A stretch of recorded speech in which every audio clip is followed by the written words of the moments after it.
What's up, everybody? We are back. It's actually a podcast in the house.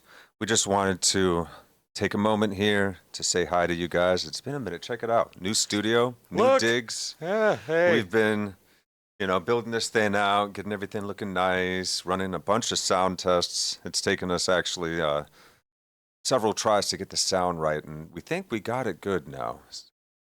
Yeah, I'm happy Yeah. with it. How do we sound? Does it sound okay?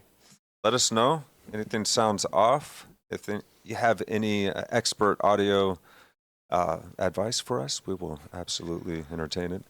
But yeah, it's so good to be talking to you guys again, and we just wanted to say hi, let you know that we're going to be back next week with our first official episode of the next season of Actuali podcast. Now that we've made it through the epic John Vervaeke's Awakening from the Meaning Crisis series, 50 lectures long, we feel be ready to explore some current events, some more philosophy in regards to all things going on in the world right now and how we can help change this world from the inside out. At least that's the hope. It's only after many years of activism and watching myself and ourselves collectively try and change the world by basically hacking at limbs, instead of treating the root. I realize that the greatest change does indeed come from the inside out. That we got to be that change we wish to see. The old saying, and that one rang truer to me year in year after some years of activism and going to demonstrations and all that kind of outreach and things that you do, all of which are still perhaps important in their contexts, but we ourselves, it seems, if we want to change society, we are society. Why not work on the thing that we each have the most effect and control over, which is our own selves? And why not seek to be more and more of our most authentic, true, and open selves, and live life more in flow and connectivity and concert with one another? At least that's the hope. That's the plan. So that's what we're riding on. And got anything you're feeling? No, I'm just happy everything's working and it doesn't look half bad. I'm looking into the screen. Well, you have monitors now and bottom lights and back lights and side lights, and they're all the pretty much Wally Mart except for one of the lights. So hey, you can do it too. Truth, yeah. It's funny. Like you see these ring lights in gas stations nowadays. Oh yeah, man. And the soundboard we're using is a Soundcraft. It's not anything too super special, but also not a slouch either. It's more for live music, but the guy who had it before me used it for broadcast, so might as well continue on the tradition. Absolutely, it's working. It's doing the trick.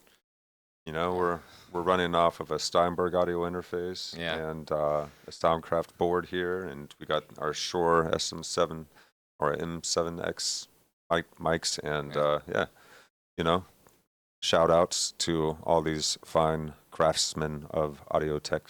Oh yeah, now's the best time to be alive if you're into audio stuff. We got really the best. Can do the these best things on your own nowadays. Oh yeah, and dude, creating your own stuff now, you don't even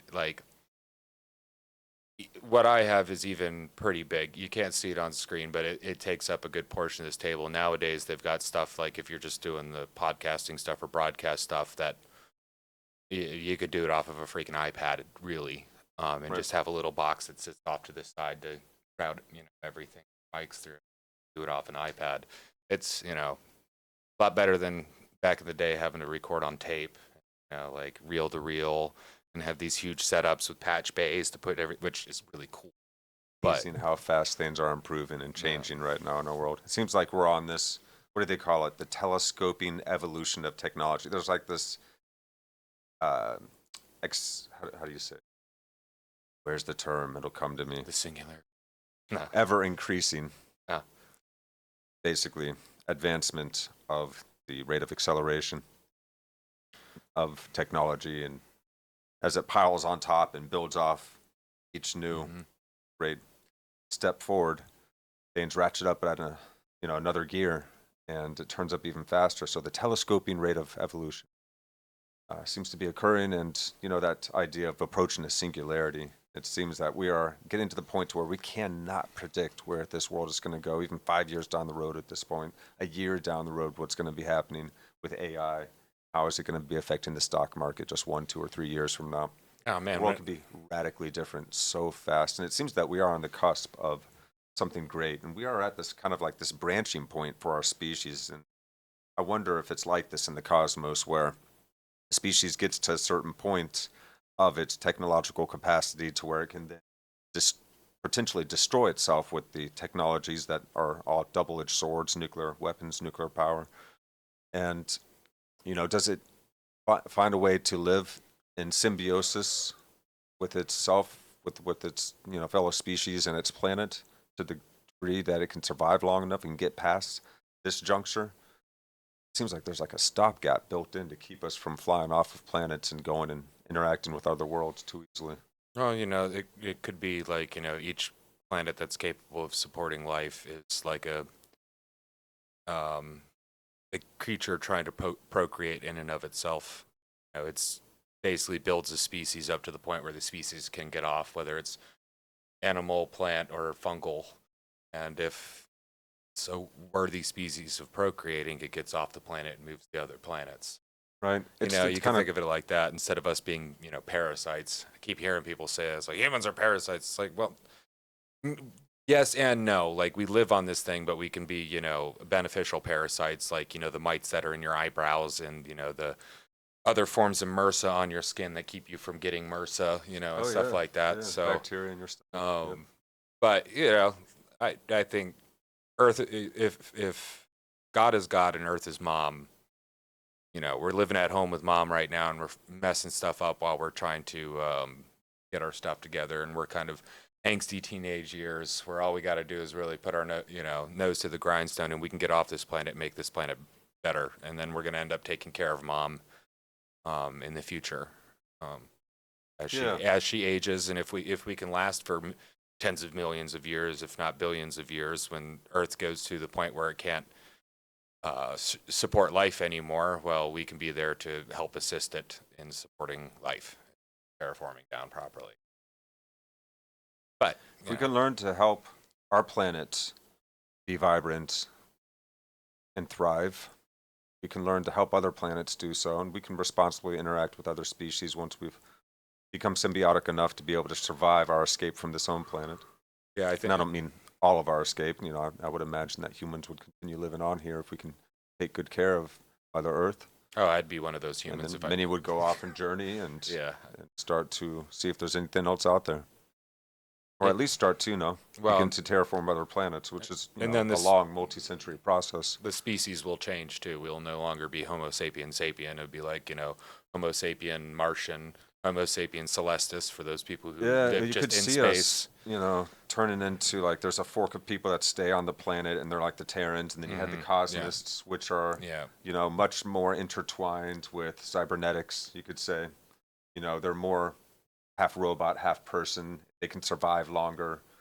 There was a really good series of books I read, and I can't remember the author's name off the top of my head, but it was very much that. There was like the normal people who didn't, really travel around much. They just stayed on the planets that they're at and everything. And then there was people who merged themselves with technology so they could live a life in space long enough to be able to travel, because even at relativistic and in this universe there's no faster than light travel. So if you're traveling like relativistic In that speeds, story, yeah. when you go from one planet to another, you said, okay, I'll be there in 150 years your time and like 5 years my time or something like that, depending on how fast you're going. And then there's another Yeah, because even if species. we go the speed of light, it would still take us over 100 years to reach the closest star to us, or somewhere around there. 50 to 100. Well, I think if we're at the speed of light, what's the closest one? Like 4 light years or less?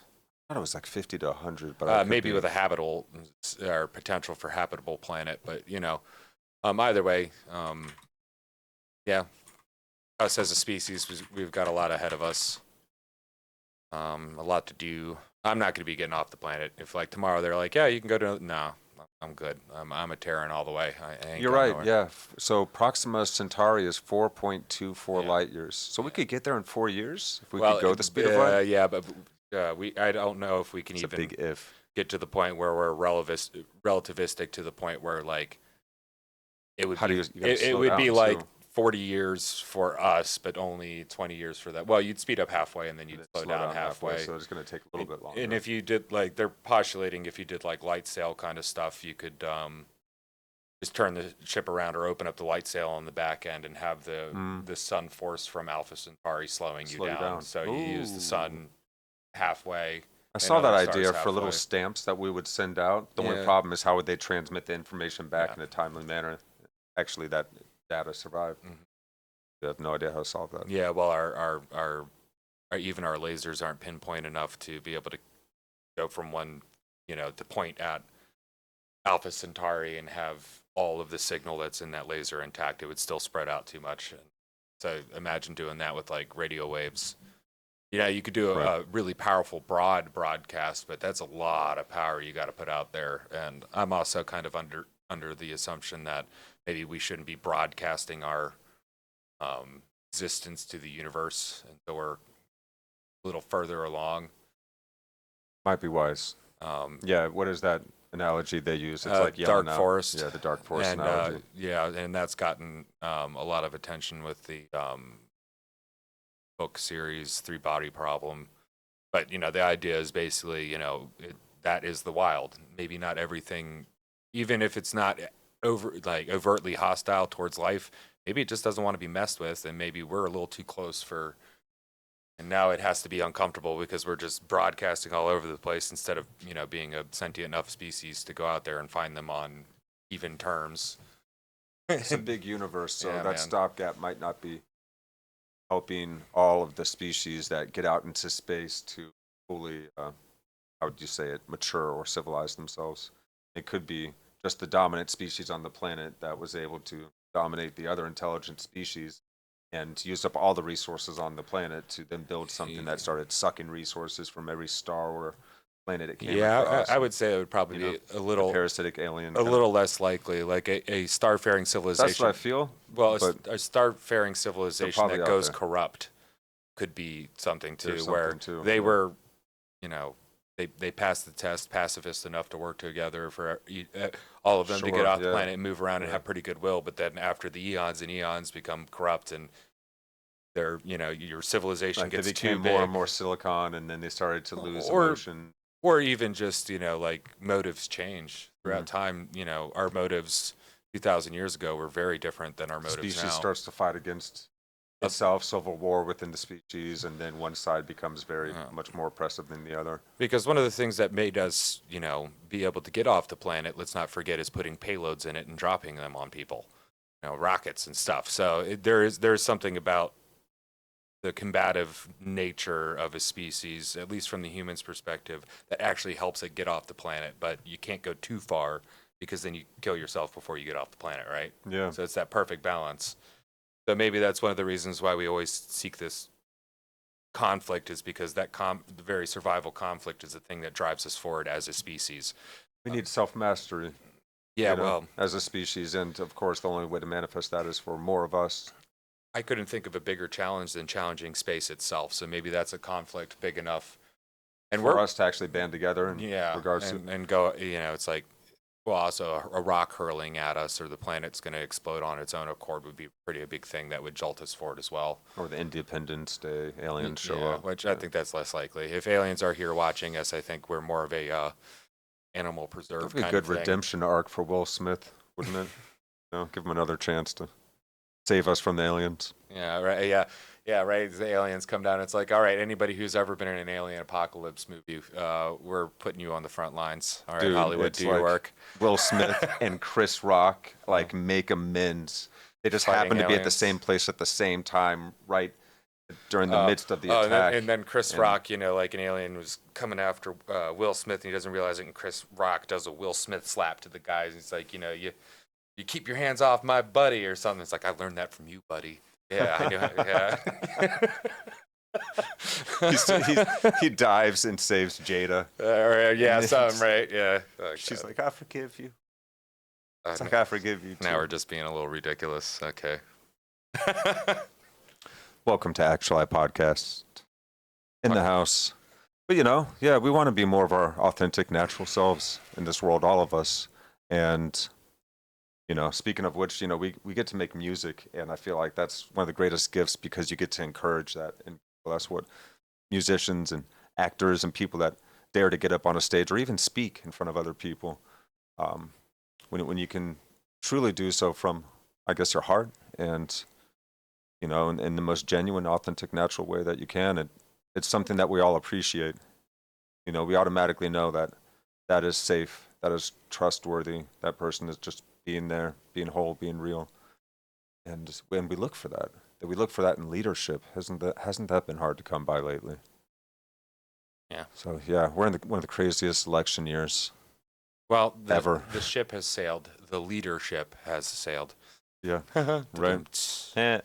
And so yeah, I guess that's going to be something that's inevitably going to be coming up, and we're gonna, with the awakening from the Meaning Crisis series under our belts, and some understanding of how we may cultivate wisdom and how we may catch biases in ourselves and the world around us, we might be able to help, look and pick some of these things apart and understand them. And I'm also interested in looking at the helpers and people that we see out there that are some, really powerful change makers in the world right now, so that we're not just looking at the down or current events, but we're actually looking at the bright side of the culmination of so many different people now coming together into networks to actively work on how we may solve the meaning crisis that our world finds itself in. And we are seeing that the root of that is a dearth of wisdom in our world, a sense of homelessness and meaninglessness. And we're all looking for meaning right now. So, thus the resurgence of interest in philosophy, in spirituality, and religion in the world today. So we're going to be looking at that and how it relates to all of us, and how we ourselves may be that change we wish to see in this world. So yeah, guys, it's been so good to have this moment to just reconnect, let you guys know that, yeah, we're still here, we're still alive. We've been doing things in the background, but we're coming back soon. We're coming back swinging, and we're going to give you the best gosh darn podcast in our own niche way that we can possibly deliver. Looking forward to that very much. So I love you guys. Thank you so much for supporting us and anyone else out there that you see trying to be an active part of positive change in the world today. We're helping them try to ameliorate this meaning crisis and heal this division that's going on in the world. We don't need to be so polarized. We can stand above that fray and find another way. So now I'm rhyming. It's time for us to break it down. And yeah, so I've been Chris. I've been DJ. And we'll talk to you guys soon. Stay tuned. Next week, 7 p.m. EST. We're going to be live on Twitch. We're going to be live on Facebook. We're going to be live on YouTube. And you guys can follow us there, and make sure that you smash that like and subscribe if you like what we're doing here on Actuali Podcast. Meaning Making 101 will soon continue. Love you guys. We'll talk to you soon. Be out. Meow.